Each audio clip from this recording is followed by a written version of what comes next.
दोस्तों कैसे हैं आप सभी। आशा करती हूँ आप सभी बहुत अच्छे हैं और अपना ख्याल रख रहे हैं। राधा रानी अपनी कृपा आप सब पर बनाए रखे। दोस्तों आज हम लोग बात करने वाले हैं कि सोलहिया की जो पूजा चल रही है महालक्ष्मी की 31 अगस्त से शुरू होकर के इसका समापन जो है वो 14 सितंबर के दिन किया जाएगा। जिस दिन माँ लक्ष्मी की पूजा है उसी दिन जितिया की भी पूजा है। तो जो महिलाएं जितिया करती हैं वो पुत्र संतान की प्राप्ति के लिए और जिनके पुत्र संतान हैं वो अपने संतान की दीर्घायु के लिए इस व्रत को करती हैं। जो पुत्रवती माताएं होती हैं या संतानवती माताएं होती हैं इस व्रत को करती हैं। सोलहिया के दिन जो माँ की पूजा की जाती है ये विशेष रूप से माँ लक्ष्मी को प्रसन्न करने के लिए विभिन्न प्रकार के उपाय किए जाते हैं जिससे कि हम माँ को प्रसन्न कर सकते हैं। तो आइए चलिए जान लेते हैं 2025 में 14 तारीख को जो माँ लक्ष्मी के व्रत का समापन है उसमें हमें क्या क्या करना है, कैसे करना है। तो व्रत के आखिरी दिन की पूजा हम कैसे करेंगे, 16 श्रृंगार की सामग्री में क्या क्या रखेंगे, हवन किस मंत्र से करेंगे, माता को भोग कैसे लगाएंगे, व्रत का पारण कब और कैसे करेंगे, संपूर्ण जानकारी आपको इसी वीडियो में देने वाली हूँ। तो वीडियो में अंत तक बने रहें और अच्छे से समझें कि आपको क्या करना है, कैसे और किन किन बातों का विशेष रूप से ध्यान रखते हुए आपको सोलहिया की पूजा का समापन करना है। क्योंकि 16 दिन पूजा आपने बहुत विधिवत की है, लेकिन अगर समापन आपने सही से नहीं किया, पूजा की विधि का ध्यान नहीं रखा तो आपको व्रत का पूर्ण फल नहीं मिलेगा। तो इसलिए इस बात का विशेष रूप से ध्यान रखें कि समापन जो है वो बहुत सही विधि से और सही तरह से होना चाहिए। चलिए वीडियो शुरू कर लें और अच्छे से समझ लें कि हमें क्या करना है, किन बातों का ध्यान रखना है। व्रत के आखिरी दिन पूजा आपको कैसे करनी है। देखिए जो पूजा का मुहूर्त है वो शाम का है, क्योंकि लक्ष्मी जी की पूजा जो है वो प्रदोष काल में ज़्यादा फलदायी होती है, पहली चीज़। दूसरी चीज़ है कि इस दिन माँ लक्ष्मी को प्रसन्न करने के लिए बहुत ही अचूक उपाय बताने वाली हूँ वीडियो के अंत में, तो आप वीडियो में अंत तक बने रहिएगा। पहली चीज़ है कि व्रत कैसे करना है आपको। तो देखिए इसमें जो महालक्ष्मी के व्रत का नियम है वो ये है कि आपको इसमें फलाहार से व्रत करना होता है। व्रत जो है वो बिना नमक का होता है, मीठा से व्रत किया जाता है, नमक नहीं खाया जाता है और ये पूर्ण रूप से फलाहारी व्रत होता है। इसमें अनाज का नियम नहीं है कि आप पूजा के बाद अनाज खा सकते हैं, तो ऐसा नियम नहीं है, इस बात का ध्यान रखिएगा। दूसरी चीज़ है कि व्रत के आखिरी दिन पूजा कैसे करिएगा। तो पूजा शाम के समय करनी है, प्रदोष काल के बाद, यानी कि 7:30 बजे जब प्रदोष काल का समय खत्म हो जाएगा तो आपको जो पूजा का शुभ मुहूर्त मिल रहा है वो 7:35 से लेकर के 8:54 तक का जो समय है ये बहुत ही शुभ समय है पूजा का माँ लक्ष्मी के। कहा जाता है माँ लक्ष्मी की जो पूजा होती है ये गुप्त पूजा होती है, अंधेरे में या रात में की जाती है, शांति में, ताकि इस पूजा को कोई और ना देखे और आपको पूर्ण लाभ इसका मिल सके। तो इस बात का विशेष रूप से गुप्त पूजा का ध्यान आप जरूर रखिएगा। साथ ही 16 श्रृंगार की सामग्री में आपको क्या क्या चढ़ानी चाहिए। देखिए जो 16 श्रृंगार की चीज़ें होती हैं उसमें सारी चीज़ें आ जाती हैं। इसमें सोना या चांदी का कोई चीज़ दान जरूर किया जाता है, क्योंकि तभी आपका व्रत जो है वो पूर्ण होता है।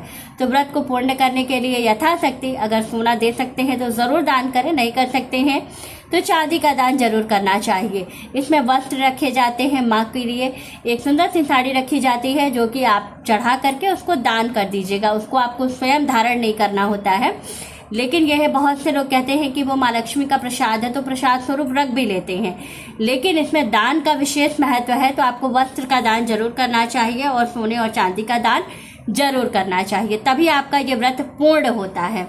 तो इसीलिए कहा गया है कि इस व्रत में दान का बहुत महत्व है और दान आपको जो करना है वो पूर्ण रूप से इस बात का ध्यान रखते हुए करना है कि आपको ये जो दान करना है इसमें वस्त्र, सोना चांदी और खान पान की चीज़ें दान जरूर की जाती हैं।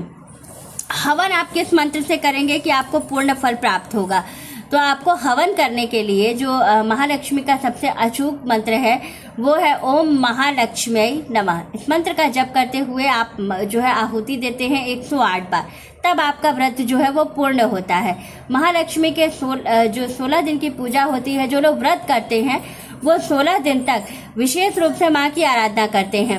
और साथ ही आपको क्या करना होता है कि आप एक हवन कुंड बनाते हैं, हवन कुंड के अंदर आम की लकड़ियाँ रखते हैं और आम की लकड़ी रखने के बाद आपको क्या करना होता है ओम महालक्ष्मी ओम महालक्ष्मी ये बोलते हुए 108 बार आहुति देनी होती है। तो आपका व्रत जो है वो पूर्ण हो जाता है और आपका जो पूजन है वो भी 16 दिन का पूर्ण हो जाता है।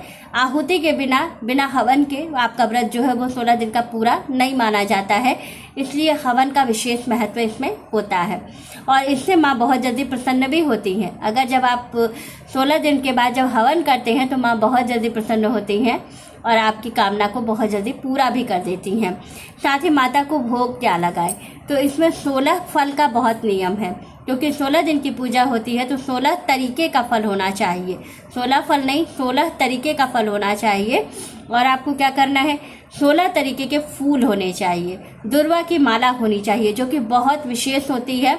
दुर्वा की माला 16 गांठ की एक गांठ 16 गांठ की एक दुर्वा बनाइएगा, उसको बांधिएगा, फिर थोड़ी दूर पर फिर 16 गांठ बना करके जितनी बड़ी आपके माँ लक्ष्मी की मूर्ति है उतना बड़ा आप माला बना के अब दुर्वा की माँ को जरूर चढ़ाइएगा।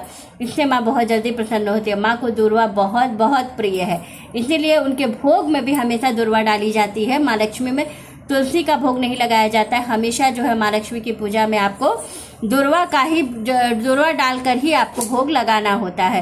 तो इस बात का विशेष रूप से आपको ध्यान रखना चाहिए कि जो है आपको हमेशा दुर्वा डालकर ही माँ को भोग समर्पित करना है। साथ ही व्रत का पारण कब और कैसे करेंगे, तो व्रत महालक्ष्मी के व्रत का पारण आपको सोलहिया का जो पारण करना है वो आपको करना है 15 तारीख को सुबह 6:30 बजे के बाद जो है आप व्रत का पारण कर सकते हैं।